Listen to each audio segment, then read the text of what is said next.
Hello दोस्तों, क्या हाल चाल। मैं हूं अरविंद। आप लोग देख रहे हैं वेव ज्ञान और क्लास 9th का साइंस चैप्टर नंबर फर्स्ट हम लोग अभी तक डिस्कस कर रहे थे और उसमें से आज जो है तीसरा लेक्चर है, जिसमें साइंस पहले चैप्टर में ये लास्ट टॉपिक बचा हुआ था, उसको आज हम लोग पढ़ेंगे। तो वीडियो को हम लोग स्टार्ट करते हैं। पहला पॉइंट है वाष्पीकरण क्या है। ये जो है वाष्पीकरण क्या है, तो वाष्पीकरण बेसिकली हम लोग पहले समझ ले रहे हैं, तब उसके डिफिनीशंस पे आते हैं। वो कहता है कि वाष्पीकरण वह प्रक्रिया है जिसमें कोई तत्व या यौगिक गैस अवस्था में परिवर्तित होता है। रसायन विज्ञान में द्रव से वाष्प में प्राप्त होने की क्रिया वाष्पीकरण कहलाती है। धरती के मौजूद किसी तत्व या यौगिक का द्रव अवस्था से गैस अवस्था में परिवर्तन ही वाष्पीकरण कहलाता है। वाष्पीकरण बेसिकली क्या होता है कि किसी भी पदार्थ का गैस अवस्था में परिवर्तित होना ही वाष्पीकरण कहलाता है, इवापोरेशन कहलाता है। तो जो इस डिफिनीशन में लिखा है वो एग्जैक्ट वही लिखा है कि वाष्पीकरण वो प्रक्रिया है। वाष्पीकरण क्या है? एक प्रकार का जो है प्रोसेस है, एक प्रकार का क्या है प्रोसेस है, जिसमें कोई तत्व या यौगिक, तो तत्व और यौगिक के बारे में हम लोग अगला चैप्टर जो है क्या हम तीसरा चैप्टर के अगले चैप्टर नहीं तीसरे चैप्टर में हम लोग परमाणु के बारे में, परमाणु और अणु जो है चैप्टर नाम का तीसरा है, परमाणु अणु जो है, उस चैप्टर में हम लोग तत्व और यौगिक के बारे में थोड़ा उसमें समझेंगे। तो अभी डिफिनेशन को हम ध्यान देते हैं कि जो है वाष्पीकरण आखिर है क्या। तो वाष्पीकरण वो प्रक्रिया है जिसमें कोई तत्व या यौगिक गैस अवस्था में परिवर्तित होता है। रसायन विज्ञान में द्रव से वाष्प में प्राप्त होने की क्रिया वाष्पीकरण कहलाती है। कहने का मतलब कोई भी पदार्थ हो, अगर वो गैस में परिवर्तित हो रही है तो उसको हम कह देते हैं कि वह वाष्पीकरण, वो प्रोसेस जो है वो वाष्पीकरण का होता है। इसके बारे में जब वाष्पीकरण और बॉइलिंग में अंतर देखेंगे, वाष्पीकरण और बॉइलिंग में अंतर देखेंगे। वाष्पीकरण और बॉइलिंग में अंतर देखेंगे।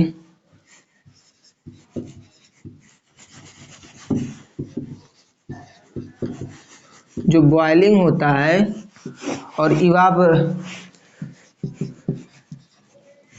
इवापोरेशन जो होता है, इन दोनों में अंतर क्या है, इन दोनों में हम लोग अंतर देखेंगे।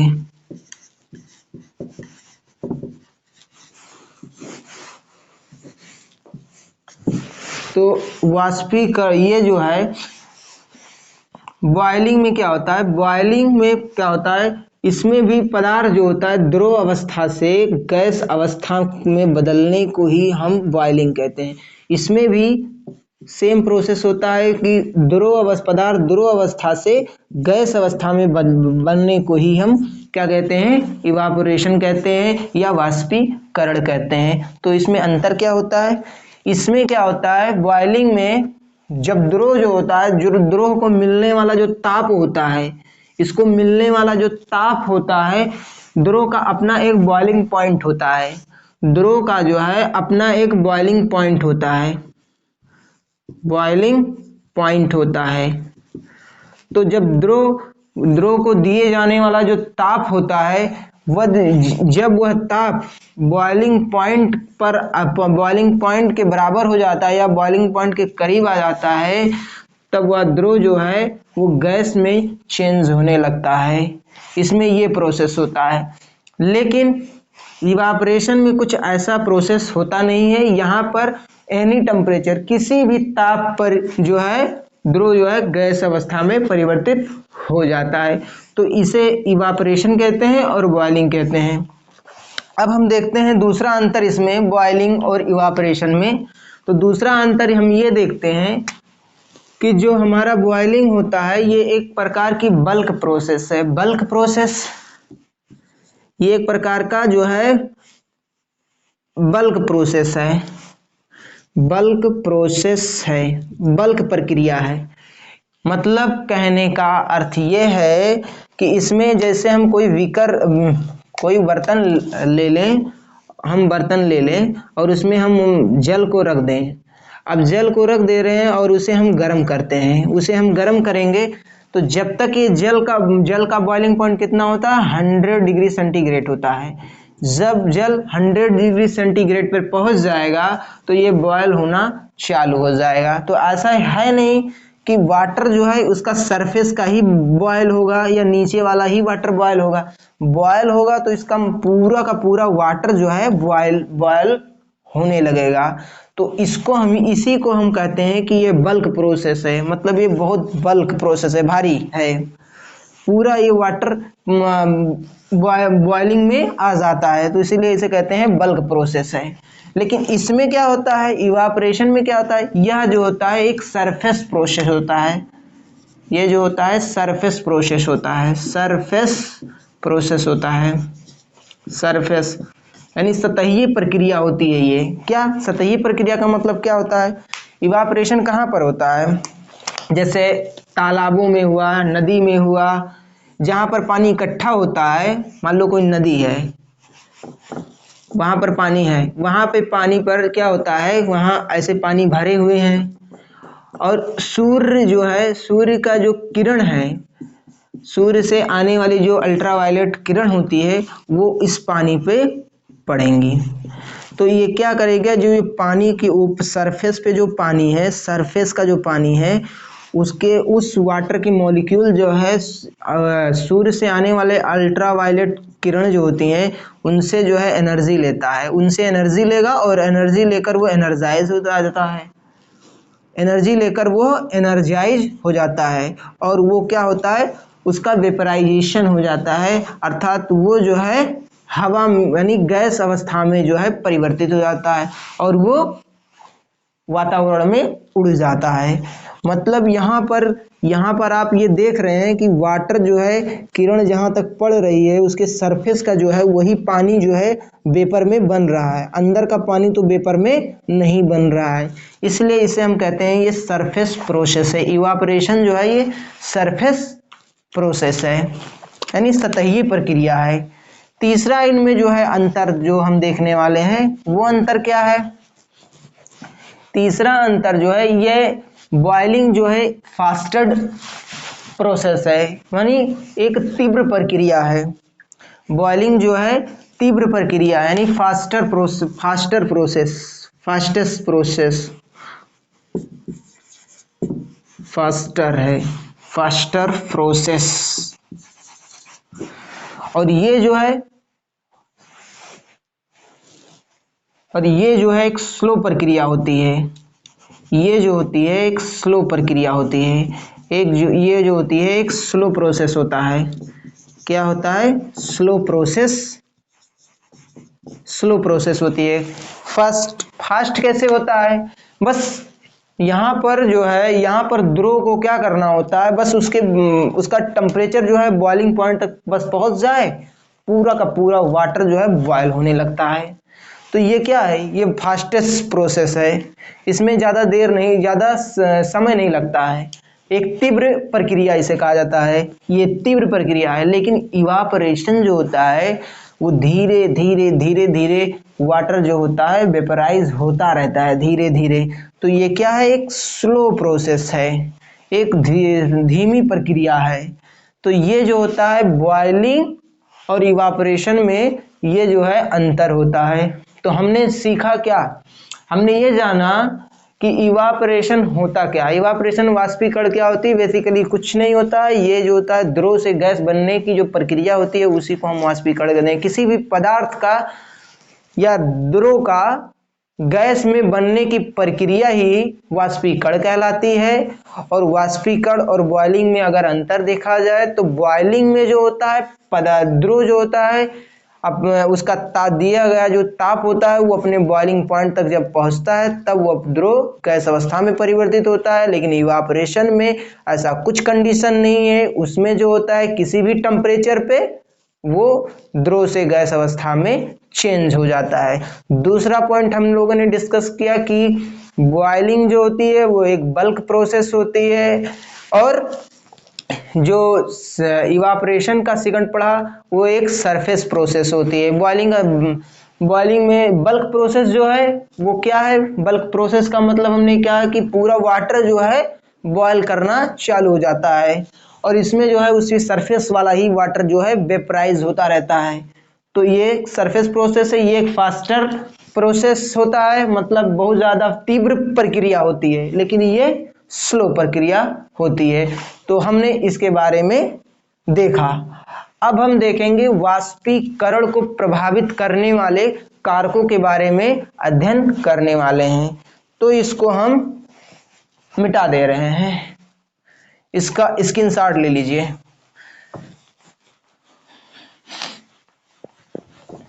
अब हम जो है वाष्पीकरण को प्रभावित करने वाले कारकों के बारे में पढ़ेंगे।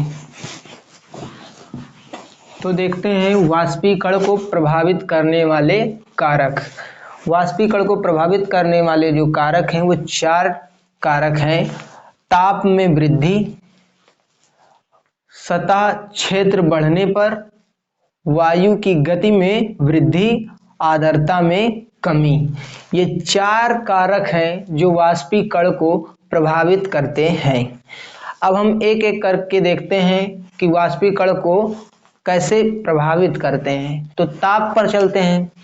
तो ताप में वृद्धि, तो सबसे पहले ये सीखते हैं इसके बारे में कि ताप में वृद्धि के कारण वाष्पीकरण में क्यों कैसा प्रभाव पड़ता है।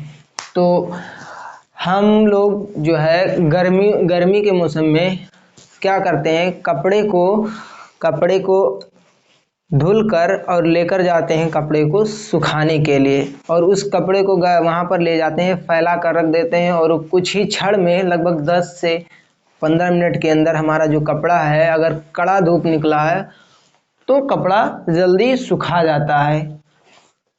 कहने का मतलब क्या है कि ज़्यादा धूप निकला रहेगा तो जो टेम्परेचर होगा उस समय का, वो टेम्परेचर भी जो है हाई होगा तो वाष्पीकरण भी बहुत जल्दी होगा। यानी वाष्पीकरण जो है टेम्परेचर के अधिक होने से वाष्पीकरण जल्दी हो गया, यानी जो कपड़े पर नमी थी उसका वेपराइजेशन जो है वो जल्दी हो गया, जिसके कारण वो कपड़ा जो है हमारा जल्दी से सूख गया। तो इसमें कहने का मतलब क्या है कि वाष्पीकरण जो है वो तापमान के अनुक्रमानुपाती होता है। तापमान के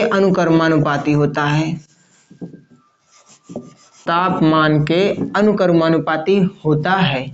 यानी यदि तापमान या वातावरण में तापमान अगर अधिक होगा तो वाष्पीकरण की क्रिया जो होगी वो भी अधिक होगी, जिसके कारण तापमान अधिक होगा तो हमारा वाष्पीकरण अधिक होगा तो हम जो कपड़ा ले जाते हैं यानी धूप में रखेंगे वो जल्दी से सुखा जाएगा। अर्थात उस पे कपड़े पर जो नमी होती है वो नमी का है जल्दी से क्या होता है, वाष्पीकरण हो जाता है। और यदि वातावरण में जो उसकी वातावरण का जो तापमान है, यदि तापमान कम है तो वाष्पीकरण की मात्रा, जो वाष्पीकरण का जो दर है वो भी कम हो जाएगा तो हमारा जो कपड़ा है वो जल्दी सुखाएगा नहीं, जो कि सर्दियों में ऐसा होता है। सर्दियों में जो होता है टेम्परेचर हम लोगों का लगभग टेम्परेचर 10 के पास में होता है, तो गर्मी की अपेक्षा सर्दियों में जो होता है कपड़ा है लेट से सूखता है, जल्दी सूखता ही नहीं है, 2 दिन तक हो जाता है, सूखता ही नहीं है कपड़ा। लेकिन गर्मी में क्या होता है 10 मिनट से 15 मिनट के बीच में क्या होता है, सुखा जाता है। क्यों ऐसा होता है? क्योंकि वहां पर वाष्पीकरण जो है जल्दी हो रहा है, ज्यादा तेज फास्ट हो रहा है। गर्मियों के दिन में वाष्पीकरण बहुत तेजी से तीव्र गति से होती है, लेकिन ठंडियों में क्या होता है, तीव्र गति से वाष्पीकरण नहीं होती है। तो ये हमने जाना कि ताप में वृद्धि अगर हो रही है, ताप में वृद्धि जो है वो वाष्पीकरण को प्रभावित करती है, वाष्पीकरण उससे तेज होगा। तो एक ये फैक्टर हुआ। दूसरा फैक्टर है सतह के बढ़ने पर वाष्पीकरण कैसे प्रभावित होता है, तो ये भी देख लेते हैं। जब हम कपड़ा धुलते हैं और धुल कर लेकर जाते हैं धूप में सुखाने के लिए, यदि हम कपड़े को सिकोड़ कर रख दें, धूप में कपड़े को सिकोड़ कर रख दें, फैलाए ही ना, सिकोड़ कर रख दें और एक कपड़ा को हम फैला देते हैं, कुछ समय के बाद हम आकर देखेंगे तो जो फैलाया हुआ कपड़ा जो होगा, पूर्ण रूप से जो फैला खोल कर जो रखे होंगे कपड़े को, वो जो है जल्दी सूख गया होगा। लेकिन जो कपड़ा नहीं फैलाए होंगे उसके ऊपर का जो है सरफेस जो है कपड़े का वो सूख गया होगा, लेकिन जब खोलेंगे पूरा तो नमी उसमें बनी रहेगी। ऐसा क्यों हुआ, इसका जो है ये फैक्टर इस पर उसमें जो कपड़े का में जो नमी है उसका वाष्पीकरण सूखे हुए कपड़े में क्यों नहीं हुआ, और खुले कपड़े में क्या, मतलब जो कपड़ा हम खोल कर या फैला कर जो रखे थे उस पे उनमें वाष्पीकरण हो गया और इस पे वाष्पीकरण क्यों नहीं हुआ। तो कहने का मतलब कि सरफेस एरिया जो है, कपड़े का सरफेस एरिया जो था वो ज्यादा था, तो इसीलिए ज्यादा उसका जो है वाष्पीकरण जो है वो ज्यादा हो गया। लेकिन जब हम कपड़े को सिकोड़ कर रखेंगे, उसका सरफेस एरिया या कम कर देंगे, तो जहां जहां जो है सरफेस पे धूप पड़ेगी वहां का वाटर जो है वेपराइज हो जाएगा और वहां का कपड़ा जो है सूख जाएगा। जहां जहां धूप नहीं पड़ेगा वहां पर नहीं सूखेगा। सिंपल सी ये लॉजिक है इसमें। तो ये सरफेस पे डिपेंड करता है, यानी वाष्पीकरण जो होता है इसमें क्या होता है, वाष्पीकरण जो होता है इसमें सतह के क्षेत्रफल के, जो सतह का क्षेत्र होता है, क्षेत्रफल होता है उसके अनुक्रमानुपाती होता है। यानी सतह क्षेत्रफल का अनुक्रमानुपाती होता है, यानी जो हमारी सरफेस एरिया इसका है उसका कपड़े का उस पर डिपेंड कर रहा है। यदि सरफेस एरिया जो है बढ़ेगा तो ये जान लेना कि उसका वाष्पीकरण बढ़ेगा, क्योंकि अनुक्रमानुपाती क्या होता है, अनुक्रमानुपाती का ये साइन है, ये अनुक्रमानुपाती का साइन है। इसका साइन का मतलब क्या है कि अनुक्रमानुपाती का साइन का मतलब ये होता है, ये अनुक्रमानुपाती का साइन है, इसका मतलब ये होता है कि इधर जो भी चीज लिखी जाएगी और इधर भी जो भी चीज लिखा जाएगा। यदि इधर जो कोई प्रोसेस अगर हो रहा है, बढ़ने का प्रोसेस हो रहा है तो इधर भी बढ़ेगा, अगर इधर घटने का प्रोसेस हो रहा है तो इधर भी घटेगा। ये जो है साइन ये दिखाता है। तो ये बात खत्म, हमने इसको किया। हम इस पे आते हैं बात पे कि जब सतह का क्षेत्रफल बढ़ेगा तो वाष्पीकरण क्या होगी, वो भी बढ़ेगी।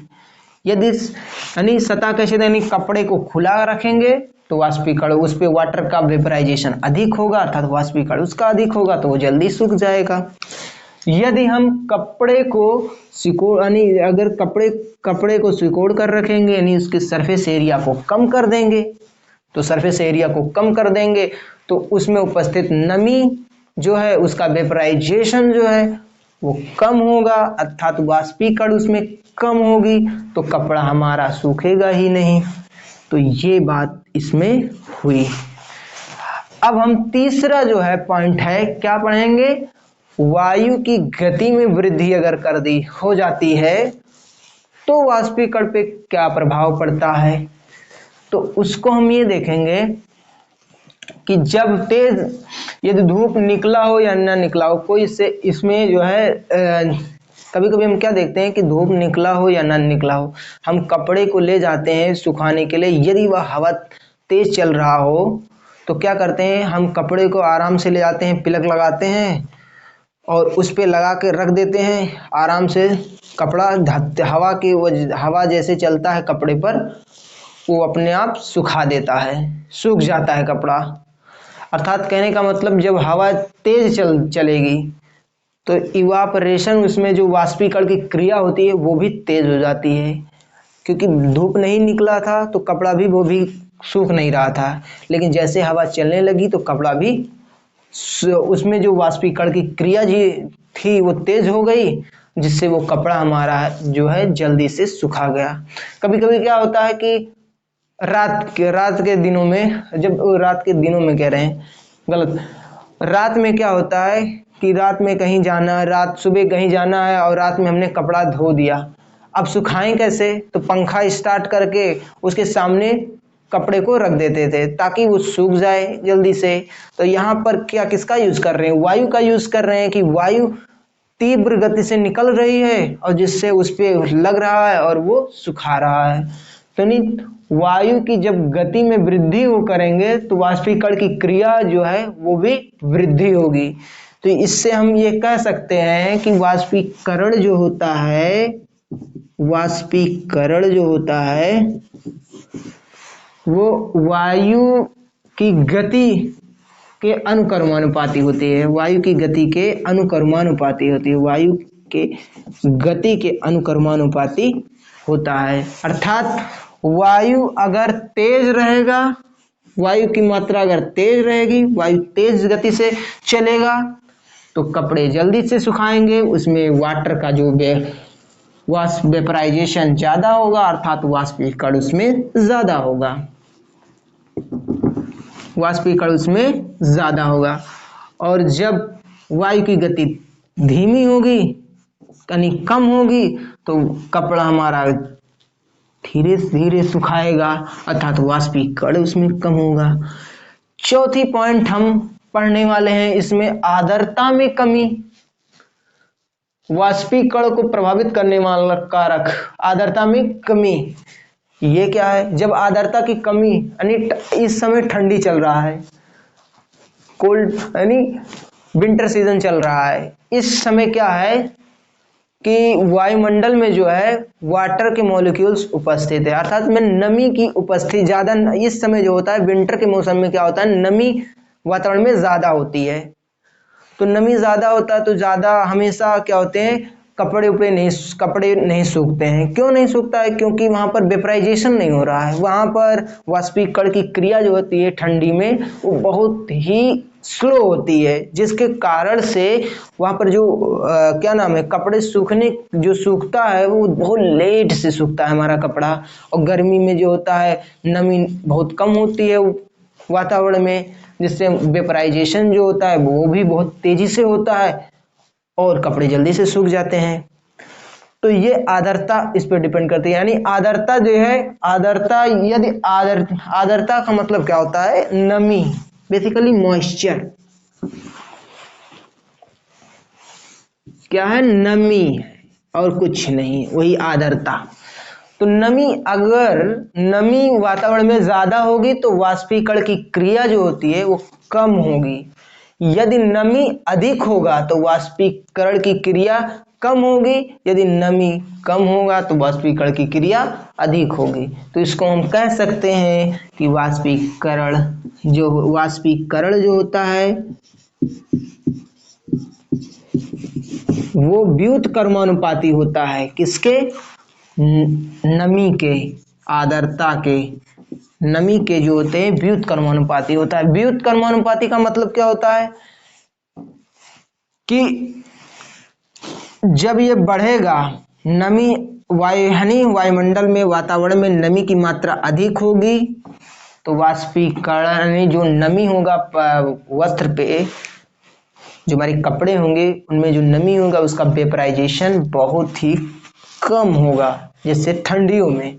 तो जब कम होगा अर्थात उनका वाष्पीकरण कम हो रहा है, वाष्पीकरण कम हो रहा है तो कपड़े बहुत देरी से सूखेंगे। जब नमी कम होगी, नमी जब कम होगी तो वाष्पीकरण अधिक होगा, वाष्पीकरण जो है वो अधिक होगा। तो इस तरीके से हमने पढ़ा क्या? वाष्पीकरण को प्रभावित करने वाले कारकों के बारे में हमने अध्ययन किया। अब हम जो है वाष्पीकरण से संबंधित कुछ एप्लीकेशंस के बारे में हम पढ़ते हैं। तो ये जो है हम मिटा दे रहे हैं, स्क्रीनशॉट लेना हो तो ले लीजिए और इसे हम मिटा दे रहे हैं। अब जो है हम पढ़ेंगे इसके एप्लीकेशन के बारे में, उपयोग के बारे में। तो एप्लीकेशंस क्या होते हैं, यानी इसका उपयोग क्या होता है। उपयोग क्या है, पहला देखें हमें कहाँ देखने को मिलता है। पहले कूलिंग में इसका इस्तेमाल बहुत करते हैं। वाष्पीकरण की क्रिया जो ये प्रोसेस होती है, इसको हम कूलिंग में ज़्यादा इस्तेमाल करते हैं। जैसे कूलर बनाना हुआ, अन्य चीज़ जो है ये वाष्पीकरण का उपयोग करते हैं। फिलहाल हमको क्या है पढ़ना, क्या है इसमें 2-3 एप्लीकेशंस के बारे में पढ़ना है, तो उसको हम फटाफट देख लेते हैं। तो पहले एक चीज़ को समझ लें, इससे रिलेटेड है तो थोड़ा समझ लिया जाए कूलिंग से संबंधित वाले, कि जो सैनिटाइज़र जो हमने लॉकडाउन में सैनिटाइज़र का यूज़ करते थे हाथ क्लीन करने के लिए, वो क्या होता था आप लोगों ने नोटिस किया होगा कि उस पे जो है जैसे ही हम रखते हैं ना तो ठंडा हो जाता है, हाथ जो है उसमें ठंडक महसूस होने लगता है, वो ठंडक महसूस होने लगता है। और क्या चीज़ है, पेट्रोल है, पेट्रोल को हाथ पे रख दें वो भी ठंडक महसूस करने लगती है, बहुत तेज़ी से उड़ जाता है और ठंडा लगने लगता है। उसी तरीके से स्प्रिट है जो मेडिकल पे मिलते हैं, नीला नीला टाइप्स का रहता है, नीला नीला लिक्विड रहता है, वो भी बहुत ठंडा महसूस करता है। जैसे ही रखेंगे उड़ जाएगा, तुरंत ठंडा ठंडा लगने लगेगा। तो ये होता क्यों है, इसका रीज़न क्या है, इसके पीछे साइंस क्या है, इसके बारे में हम लोग जानेंगे। तो इसका पीछे कुछ नहीं है, बस वही जो पीछे भी पढ़े हैं जस्ट, वाष्पीकरण वही है। वाष्पीकरण हो जाता है वाटर का, जो वाटर नहीं जो भी लिक्विड होते हैं, सैनिटाइजर हुआ या स्पिरिट हुआ या पेट्रोल हुआ, वो जल्दी से उनका क्या होता है वाष्पीकरण हो जाता है, जिसके वजह से ये ठंडा हो जाता है। लेकिन थोड़ा सा हम इसमें और डीप में जाएंगे तो देखेंगे कि आखिर होता क्यों है थोड़ा सा। तो इसमें देखते हैं कि जो सैनिटाइजर होता है, जो हाथ पर जैसे ही हम उस पर लगाते हैं तो सैनिटाइजर जो होते हैं उसके मॉलिक्यूल्स जो होते हैं वो आसपास के जो भी वातावरण का जो हीट होता है उसको एब्जॉर्ब करते हैं, उस हीट एनर्जी को वो भी एब्जॉर्ब करते हैं। और हमारे हाथ का जहाँ तक हम सैनिटाइज़र लगाए होते हैं, जैसे यहाँ पर जितने भी यहाँ पर मान लो पूरे हाथ में सैनिटाइज़र हमने लगा लिया है, तो इस इतने एरिया का जो भी हीट होगा हमारे हाथ का वो भी एब्जॉर्ब करेगा और सैनिटाइज़र का जो मेल्टिंग पॉइंट है, जो बॉइलिंग पॉइंट होता है बहुत कम होता है, जिसके कारण उसका टेम्परेचर जो है वहाँ तक पहुँच जाता है और तुरंत क्या होता है वो वेपराइज हो जाता है, तुरंत क्या होता है वो द्रव से गैस अवस्था में कन्वर्ट हो जाता है। और यहाँ पर जहाँ इस एरिया का जो होता है, इस एरिया का जो टेम्परेचर होता है, जहाँ पर हम क्या नाम है सैनिटाइज़र लगाए होते हैं, वहाँ का एरिया जो होता है क्या हो जाता है, उसके एरिया का टेम्परेचर जो है वो कम हो जाता है, कुछ देर के लिए कुछ समय के लिए टेम्परेचर कम कर देता है। एक मनुष्य, एक नॉर्मल ह्यूमन बीइंग जो होता है उसका टेम्परेचर होता है 37 डिग्री सेंटीग्रेड होता है, एक नॉर्मल का बता रहे हैं, अब नॉर्मल का नहीं, 37 सेंटीग्रेड होता है। तो वहाँ पर यहाँ की एरिया की जो टेम्परेचर कुछ एक मात्रा में 2 डिग्री सेंटीग्रेड 1 डिग्री सेंटीग्रेड जितना भी घटना होता है वो उस कुछ क्षण के लिए घट जाता है, जिसके वजह से हमें ठंडक, वहाँ का उस एरिया में हमें ठंडक महसूस होता है। और फिर कुछ क्षण के बाद में बॉडी जो है अपना टेम्परेचर, हर अंग का जो है टेम्परेचर जो है खुद मेंटेन कर लेती है तुरंत, और तुरंत हम नॉर्मल हो जाते हैं। तो ये इसके पीछे साइंस है, सैनिटाइज़र क्यों ठंडा करता है, या जो है स्पिरिट हाथ पे लाते हैं तो ठंडा क्यों हो जाता है? क्योंकि उसकी जो है वो जल्दी से इवापोरेट हो जाते हैं कि उसका बॉइलिंग पॉइंट बहुत कम है, तो तुरंत एनर्जी जैसे पाएंगे उसका टेम्परेचर जैसे बढ़ा तैसे वो वेपराइज हो जाते हैं। तो हम लोगों को एप्लीकेशन ये हम लोग एक जान गए। एक एप्लीकेशन क्या पढ़ेंगे कि जो बर्फीले पानी से भरा गिलास जो होते हैं, बर्फीले पानी से भरा हुआ गिलास के सरफेस के ऊपर जल के बूंद आ जाते हैं। तो जल के बूंद आ जाते हैं, कभी आपने निकाला होगा, ग्लास लाए होंगे और उसमें फ्रिज से एकदम ठंड ठंड पानी क्या के निकाल के उसमें डाल दिए और डाल दिए कुछ समय के लिए, देखते हैं कि उस पर बाहर जो है उस पर कुछ जो है पानी की बूंद आ जाती है। पानी की बूंद आ जाती है, वो आती कहाँ से है, इसके बारे में थोड़ा सा हम लोग जानेंगे। यानी इसको लिख दें बर्फीले पानी से, बर्फीले जल से भरे,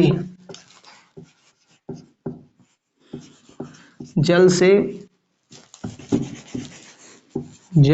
भरे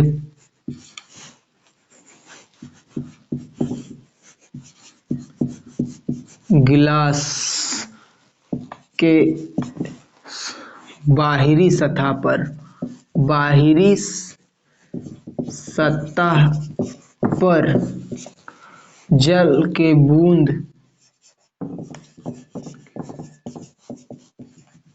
क्यों दिखाई देते हैं, ये जो है प्रश्न है इसका। जैसे मान लें कोई ग्लास है, कोई जो है ग्लास है ऐसे,